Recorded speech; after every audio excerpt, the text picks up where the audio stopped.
We bought the least expensive bikes, e-bikes, on Amazon, and I'm putting them together and trying them out.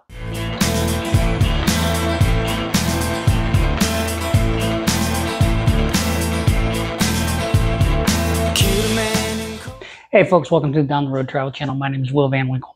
We found the Qlife Racer and the Qlife City Bike over on Amazon, and I'm putting them together. We got these for a couple of reasons. One, we wanted to get out, get a little bit more exercise. We live in a very hilly neighborhood, so sometimes it can be a little difficult to get up some of those steeper hills on a regular bike. Give you an idea, we had a freeze over the winter. I have a four-wheel drive truck, and I couldn't make it up the hill. These bikes, little inexpensive, but these have pretty decent reviews. They do have some bad reviews. Most of what I'm seeing about the bad reviews are they had to tighten things down multiple times and they still don't stay tight. That to me sounds like a cross-threading issue, but it could have also just been something with the screw. The other one that I have seen is that the tires have gone flat and then they change the tube out and the tire goes flat again. Folks, they make tire liners for a reason. If you're having that problem, you're in rocky terrain, or you might have a spoke poking through, so tire liner will take care of that problem. These come with everything you need to get started. They've got a charger, they got the battery, different kind of battery for the one, for the city bike. I do like this one better, it's a little bit sleeker. This one is just, you know, kind of here. Now I already put this one together. This is videos being done over a couple of days, so there's going to be continuity differences with, you know, how I'm dressed and lighting and all that. Just go with it. I'm not a professional. I'm just trying to get some information out to people, and you know, that's a little bit of a hobby for me, so it's fun, and that's what I'm doing. They also come with reflectors. I have not put the reflectors on this one yet, and a bell.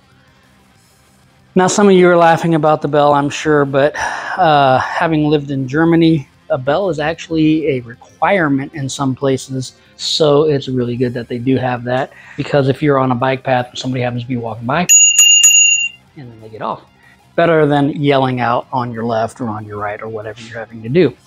So let's go ahead and open them up. We got the Qlife City Bike and the Qlife Racer.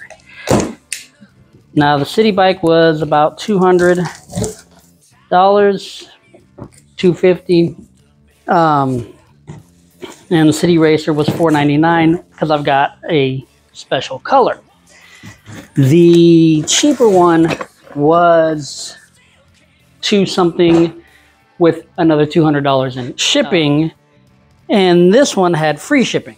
So with the free shipping, this actually ended up being about $20 or $30 less than, say, the least expensive bike. Once you took the shipping out of it, it came out to be less. So we're getting this all unpacked, and it is very packed. We're going to hold on to these boxes just in case, because there are mixed reviews on these. Obviously, with something this inexpensive, you're going to want to hold on to the box for a couple of days, just to make sure it actually does work. So I'm going to get this thing out of here piece by piece. And this one is the Racer.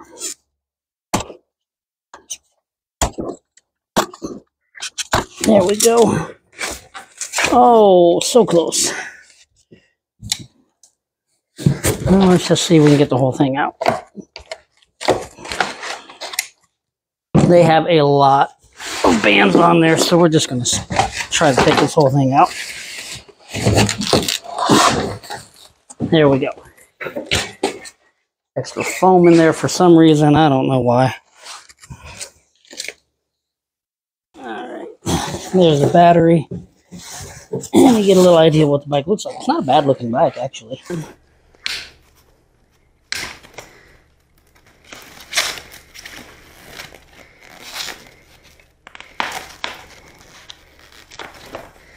It's a little overkill on the packaging,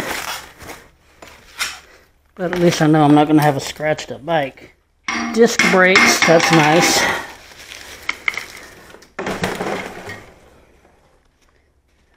Apparently just a block of foam. Well, there we go.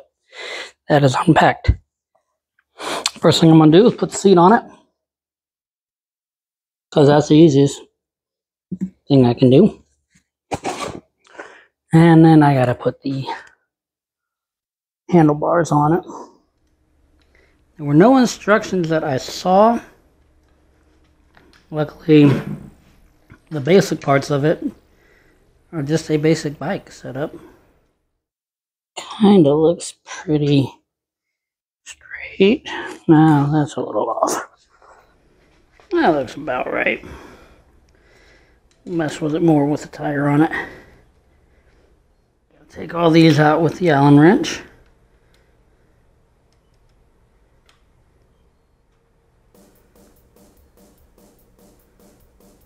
And I'm going to look through that box again, because there's probably some directions somewhere. Just haven't seen them yet. It's probably in that little box. But as far as the basic setup, I can do this without. I'll leave that one on there. And then just slide the handlebars in there. Now I'm just getting these in there right now, and then I'll adjust it in a minute. What I want to do is want that kind of centered up that way. So yeah, that looks about right to me, because I got a little target on there.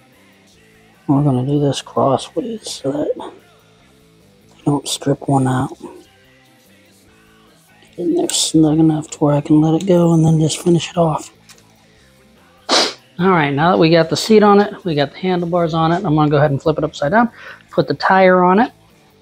A couple of things that I need to do with that first, because it did not come with the hub in there, or the axle, we'll say. I don't know bike terms, can you tell? I can work on them. I don't know much about them as far as technical terms. This, I'm pretty sure, is just a piece to save, but let's hold on to this just in case and grab a bite of pizza. After all, I'm putting this together so I can eat complete crap. Now, every bike I've ever had already had this hub in there, this axle in there. So, actually I have to look how to put that in there.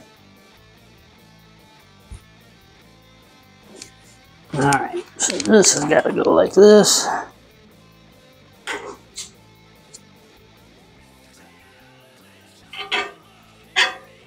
Well, now I just need to tighten that down. And it's already on the disc brake, which looks like it might need to be adjusted. Oh, look, I did it the wrong way.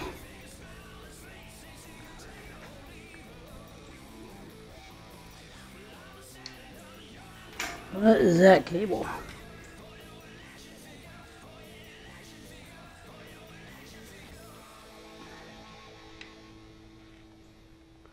So I should have turned that whole thing the other way.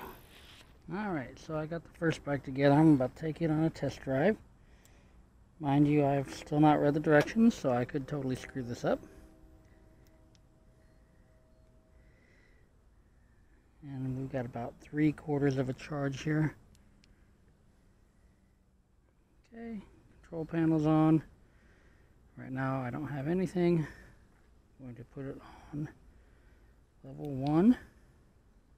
I feel it pushing a little bit.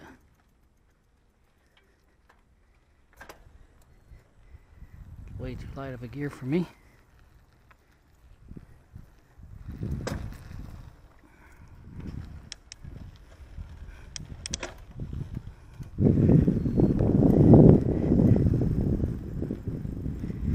And push the throttle down about 3 miles an hour. Put it on number 2. That gives it a little bit more of a push.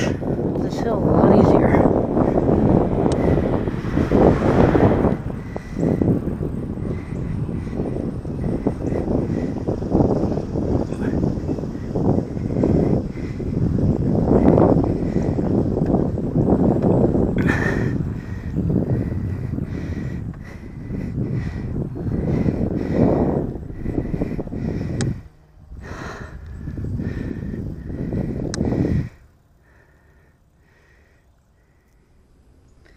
So normally I maintain about 10 to 12 miles an hour without power assist.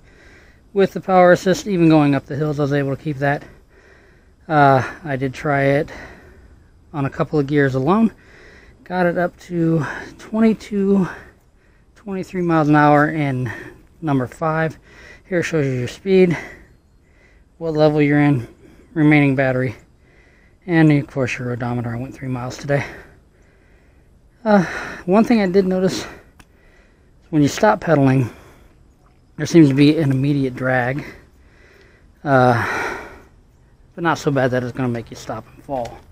So it's not a bad purchase. So all in all, these are pretty good bikes. From my limited experience, I've taken it out on one test drive. Didn't have any problems with it.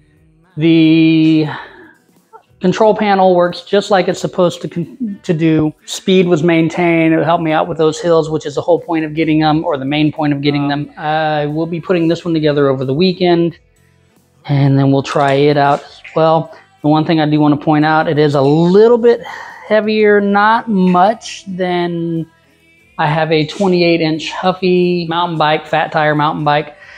I've had it for 9 years now. I've done this Great Cycle Challenge for benefiting kids with cancer. It actually goes to benefit the Children's Cancer Research Fund, and it is all of September, by the way. If you would like to donate, you can use this QR code right here, or follow this link right here, and I'll also put a link in the comments below if you would like to donate to that. It does go to helping children with cancer, because, you know, kids should be living life, not fighting for it. And this is my 9th year taking part in that. So these came in just in time. A little bit heavier than the Huffy 28-inch fat tire. And these guys, they kind of, they came through. I mean, they got the Shimano shifters. They've got the disc brakes. It's a pretty decent bike for the price that you're paying. I have no complaints. I'd recommend buying it. And, you know, unless it falls apart on me before this video airs, I stand by that. Now, they do say on the box to hold on to the box for 7 days. Please keep this box for 7 days in case you need to return the bike. 7 days is an oddly specific time frame. I guess if anything's going to happen to it, it's going to happen within 7 days. So we're going to hold on to that for 7 days. I'm thinking nothing's going to happen to it. If you can put together a regular bike, you can put together this bike. As I said, most of the E-components are already hooked up. Price point is right. The quality is decent. So I finished putting together the city bike, and I finally read the directions. And on the control panel, if you hold the plus button for a couple of seconds, the light turns on. Hold it for a couple more seconds, turns back off. Also, while you have it on, it's kind of hard to read because of the glare, but it'll show you the overall odometer, trip odometer, voltage display. So it's got a couple little functions. There's also a walk function if you hold the minus button for a few seconds. Don't know why you need the walk function. I guess if you're going up, walking it up a hill. So both of them are together. Bad lighting, I know, but there you go. They're pretty good bikes. I've been out on the Racer a couple of times. It has had no problems. There's the old bikes, if you can see that, which I doubt. We'll get rid of those soon, but I can safely throw away the boxes now, I think. Overall, if you're on a budget, I would recommend the bikes. They're not bad. Got it up to 28 miles an hour, haven't had any problems with it. It seems pretty sturdy, pretty easy to use. Added the lights on it, added the reflectors on it, we're ready to go. If you like the original music I've used in the background, you can find that on your favorite streaming app or right here on YouTube. Remember to like, subscribe, and even comment on it if you're using these bikes. Let me know what you're thinking of them. If you've had any problems, let us know. Thank you for watching. I'll see you all down the road. Let's hit the road.